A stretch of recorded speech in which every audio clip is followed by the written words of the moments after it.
Bonjour à tous, bienvenue sur ma chaîne existentielle. Je quitte mes lunettes, comme ça je peux vous regarder dans les yeux pour vous parler. Sortir de sa zone de confort. Je suis sûre que vous avez tous déjà entendu cette expression très à la mode. On l'entend partout aujourd'hui, mais finalement qu'est-ce que ça veut dire? Et puis, est-ce que c'est bien de sortir de sa zone de confort? Est-ce qu'on est obligé? Je sais pas, on va voir ça. Qu'est-ce que ça veut dire, sortir de sa zone de confort? Ça veut dire d'abord essayer d'aller au-delà des limites de ce qu'on connaît, de ce qu'on maîtrise, au-delà de la routine, des habitudes. Ça veut dire modifier son mode de fonctionnement. Pourquoi? Pour rechercher un épanouissement, pour éviter de stagner, éviter l'ennui. Peut-être qu'on commence à tourner un petit peu en rond dans sa vie quotidienne, dans son métier, ça peut être aussi dans le métier, dans ses activités. Donc ça veut dire essayer de tester des choses nouvelles, des choses qu'on n'a jamais faites, des choses qui vont nous mettre un peu dans le challenge, le défi. Ça veut dire prendre sur soi, vaincre ses peurs de quoi? Ses peurs de l'inconnu, ses peurs de ne pas tout contrôler, de ne pas tout maîtriser, de ne pas savoir faire, la peur de s'adapter, parce que sortir de sa zone de confort, quand on est bien dans son petit confort, bon, tout est en place, on sait exactement ce qu'on a à faire sans même avoir à réfléchir. Mais quand on sort de sa zone de confort, quand on commence à faire quelque chose d'inconnu, eh bien, il va falloir s'adapter. On va tester un petit peu sa capacité à faire des nouvelles choses autrement, à réfléchir vite, à trouver des solutions nouvelles, à réagir vraiment d'une façon peut-être dont on ne se sentait pas capable. Donc ça veut dire se découvrir, apprendre à mieux se connaître. Qu'est-ce que je suis capable de faire? Jusqu'à présent, j'ai eu une vie où je savais ce que je faisais, je connaissais un petit peu le terrain. Là, tout à coup, je me retrouve dans un environnement dans lequel je ne suis peut-être pas à l'aise. Je ne sais pas si je vais être capable de m'adapter, si je vais avoir les ressources pour trouver des solutions, si j'ai un souci, si j'ai un problème. Voilà, ça remet beaucoup en cause toutes nos valeurs aussi, parce que j'avais peut-être des croyances sur certaines choses, certaines situations. Et puis tout à coup, ça bouscule un petit peu eh bien, tout ce que j'avais en tête. L'idée peut-être que je m'étais faite de telle activité, de tel métier, de tel pays. Si j'ai toujours vécu par exemple en France, dans ma région, dans mon village, le simple déménagement, le fait de dire bon ben voilà, allez, je change de maison, je change d'environnement, je prends un camping-car, je prends un bateau, je vais vivre ailleurs, eh bien oui, ça chamboule. Tout à coup, tout devient exceptionnel, extraordinaire. Donc c'est très bien, c'est positif pour élargir son horizon, aller voir ailleurs comment ça se passe, et puis surtout apprendre des nouvelles choses. Apprendre des nouvelles choses sur des activités, sur un extérieur, mais apprendre des nouvelles choses sur moi. J'ai peut-être des capacités, des talents que je ne soupçonnais pas. Parce que je n'ai jamais eu l'occasion finalement de les exercer. C'est une façon de me prouver que eh bien, je m'en sors pas si mal finalement. Ça permet donc d'affirmer la confiance en soi, revaloriser l'estime de soi, et puis ça permet d'apprendre aussi à gérer le stress, comment je me comporte quand je suis dans une situation inconnue, une situation stressante. Est-ce que je suis capable de me remettre en question? C'est l'occasion aussi d'envoyer balader toutes ces habitudes et puis de remettre un petit coup de boost dans sa vie, remettre une stimulation. pour casser la routine et puis remettre un peu de piquant dans cette vie devenue très conventionnelle avec le temps. Alors si je vous donne quelques exemples concrets, ça peut être parler en public si vous êtes une personne très timide et que vous n'avez pas l'habitude de vous exprimer devant une foule. Ça peut être aussi, donc comme je l'ai déjà dit, changer de pays, changer de région, changer de maison, changer d'entreprise, changer de poste de travail. Par exemple, si on était salarié, eh bien, se lancer dans l'entrepreneuriat, ça peut faire peur, c'est un challenge, c'est un défi. Ça peut être faire un nouveau sport, changer de loisir, plus risqué avec un peu d'adrénaline, par exemple, je ne sais pas moi, du saut à l'élastique, sauter d'un avion, faire du planeur, alors que j'ai le vertige. Voilà, ça va me demander de prendre sur moi, de tester ma capacité à me mettre en danger, entre guillemets, toujours dans une mesure de sécurité quand même. Mais ça pousse justement voilà, à remettre un petit peu d'adrénaline. Ça peut être aussi apprendre une nouvelle langue, par exemple. Voilà, donc vous l'adaptez, hein, il y a des milliers d'exemples possibles et inimaginables. Comment faire pour sortir de sa zone de confort? Première chose, oser. Ça fait appel à l'audace d'essayer. Bien sûr, je ne sais pas si ça va marcher, bien sûr, je ne sais pas si je vais être à la hauteur, si je vais avoir les épaules, les capacités, mais au moins j'aurai essayé, j'aurai pas de regrets. Donc oser, au pire, ça marche pas, au pire, je me rate, j'essaye de minimiser les risques, mais au moins, voilà, j'aurai testé. Ça me convient, ça me convient pas, après c'est autre chose, mais au moins, oser. Oser et faire les choses étape par étape. Commencer tout doucement, progressivement, par des petites choses. Peut-être ne pas sauter dans le vide tout de suite, mais y aller progressivement de manière à vous adapter tout en douceur à cette nouvelle activité, cette nouvelle fonction, cette nouvelle vie. Donc progressivement, à chaque étape, vous allez prendre un petit peu plus de confiance en vous. Et c'est comme ça que vous allez aller de plus en plus loin. Quelquefois, il vaut mieux éviter d'aller dans l'extrême du premier coup. Parce qu'on peut se dégoûter, on peut se faire peur, et ça peut au contraire vous bloquer et faire marche arrière.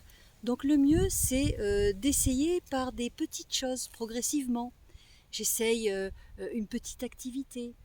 Je teste d'abord une petite entreprise avec peu de moyens, peu de salariés, peut-être tout seul même pour démarrer. Je démarre avec quelques produits. Pour l'exemple d'une entreprise par exemple. Mais sinon, vous allez progressivement prendre de la confiance, développer tout doucement, petit à petit l'oiseau fait son nid et au fur et à mesure, vous allez pouvoir vous projeter de plus en plus haut, de plus en plus loin, de plus en plus fort. Et là, vous allez vraiment toucher du doigt le but que vous vous êtes donné et le vrai défi. Donc, on sort de son confort petit à petit. Et ce qui est génial dans le fait d'oser, de prendre des risques, de se challenger, c'est que, au bout du compte, de toute façon, vous serez fier de vous. Peut-être pas fier si ça a échoué, parce que l'échec fait aussi partie de l'événement. Mais vous serez fier parce que vous aurez essayé, vous aurez tenté, vous aurez osé. Et rien que pour ça, vous pourrez vous féliciter. Au fur et à mesure des petits succès, vous allez voir que vous allez avoir un vrai accomplissement personnel, un sentiment profond de réalisation de soi. Est-ce une obligation de sortir de sa zone de confort pour évoluer dans sa vie, pour être plus heureux? Je dirais, ça dépend des personnes.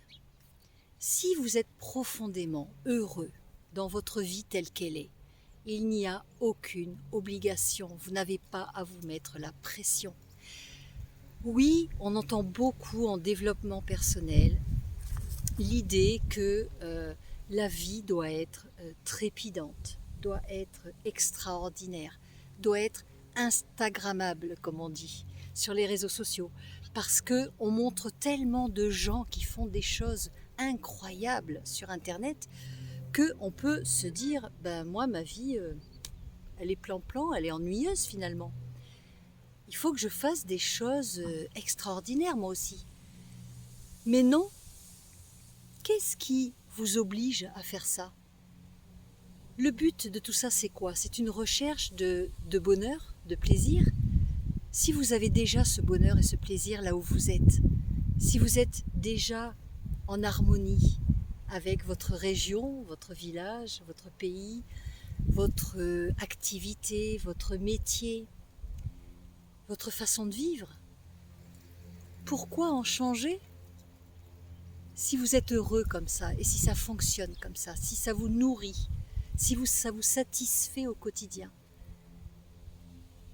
peut-être pas le faire maintenant, peut-être plus tard, si un jour, voilà, vous dites, bon, ça y est, j'ai fait le tour, j'ai besoin de changer d'air, j'ai besoin de voir autre chose, mais nous ne sommes pas tous au même rythme.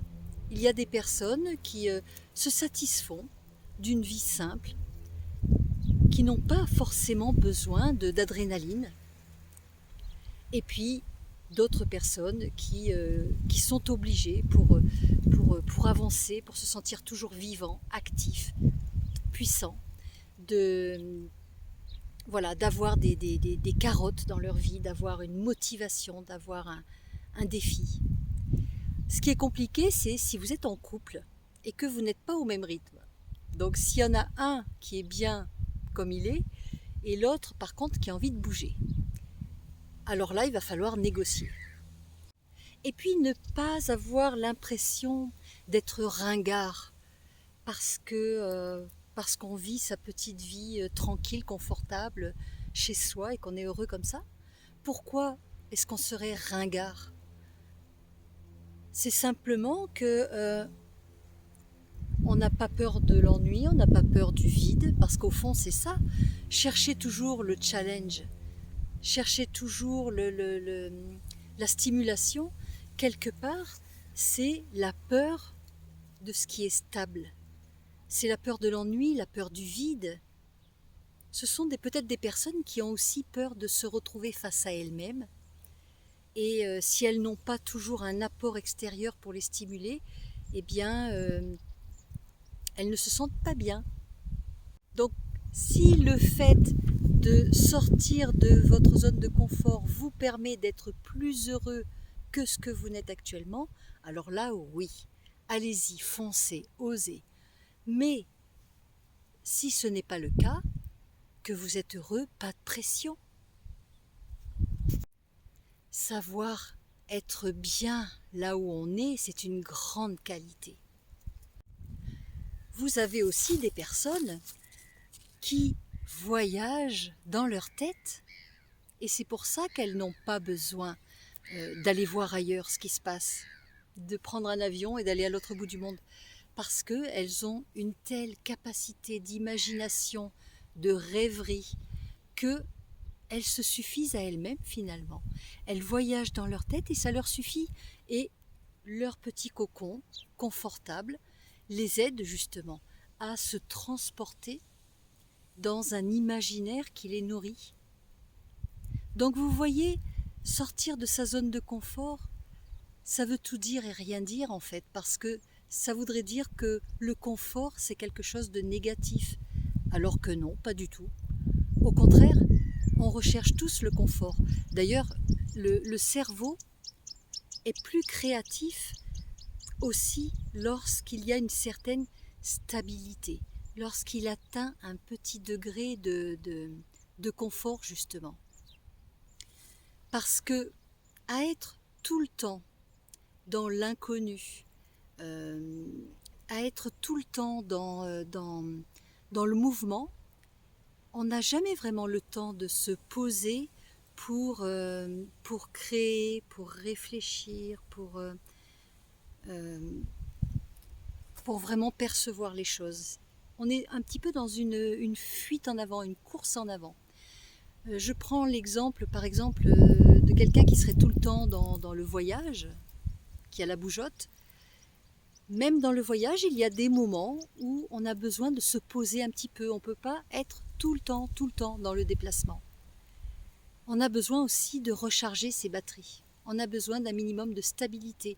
Parce que l'être humain, le corps humain est aussi fait d'un besoin de sécurité.